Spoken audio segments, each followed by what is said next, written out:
सिंदूर 2 जारी है, और मैं जारी इसलिए कह रहा हूं क्योंकि हमारे सीडीएस साहब, हमारे चीफ साहब, इन सब ने मेरे ख्याल से ये विख्यात है सब आपके बीच कि सिंदूर 2 की जो तैयारी है वो बहुत बड़ी, बहुत ज्यादा। और ये ऑपरेशन किस तरह से अनफोल्ड होगा ये आपको मैं अभी नहीं बता पाऊंगा, क्योंकि ये इस पे निर्भर करेगा कि हम कितना नुकसान दुश्मन को पहुंचाना चाहते हैं। लेकिन ये यकीन दिलाना चाहता हूं कि किसी भी तरह का नुकसान, चाहे वो लैंड पे हो, चाहे एयर पे हो, चाहे सी पे हो, उसको अंजाम देने के लिए हम हमेशा तैयार है। इस बार हम ऐसा घाव देंगे कि दुश्मन भी याद रखेगा। ये कड़े शब्द हैं भारतीय सेना के 2 कोर के GOC lieutenant general Rajesh Pushkar के। भारत ने एक बार फिर पाकिस्तान को साफ संदेश दे दिया है कि ऑपरेशन सिंदूर 2 शुरू हो चुका है। याद करिए, मई 2025 जब भारत ने ऑपरेशन सिंदूर के जरिए पाकिस्तान को सिर्फ एक छोटा सा सैंपल दिखाया था और महज 4 दिनों के अंदर पाकिस्तान के हौसले पस्त हो गए थे।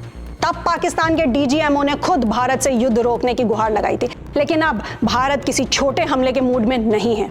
आइए समझते हैं क्या है ऑपरेशन सिंदूर, और अगर इस बार पूरा युद्ध हुआ तो पाकिस्तान का क्या हश्र होगा।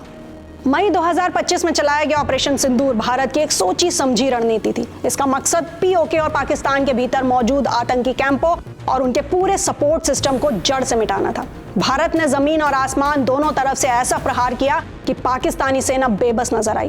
अब जनरल पुष्कर ने साफ कर दिया है कि ऑपरेशन सिंदूर 2 के लिए तैयारी का स्तर पिछले मुकाबले से कहीं ज्यादा बड़ा है। भारत अब जमीन, हवा और समुद्र तीनों मोर्चों से एक साथ हमला करने के लिए पूरी तरह से तैयार है।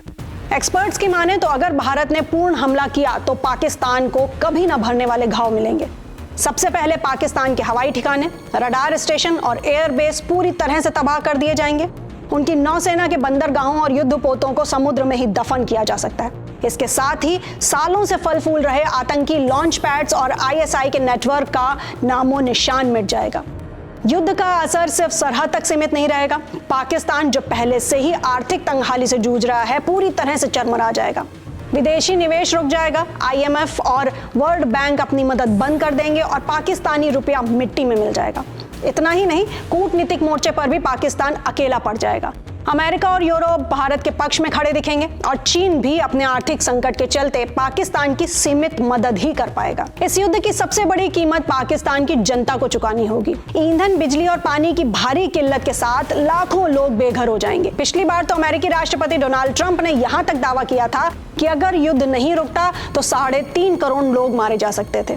भारतीय सेना का संदेश इस बार शीशे की तरह साफ है कि भारत शांति का समर्थक है, लेकिन अगर आतंकवाद की फैक्ट्री बंद नहीं हुई तो पाकिस्तान को ऐसी कीमत चुकानी पड़ेगी जिसका अंदाजा उसने कभी नहीं लगाया होगा।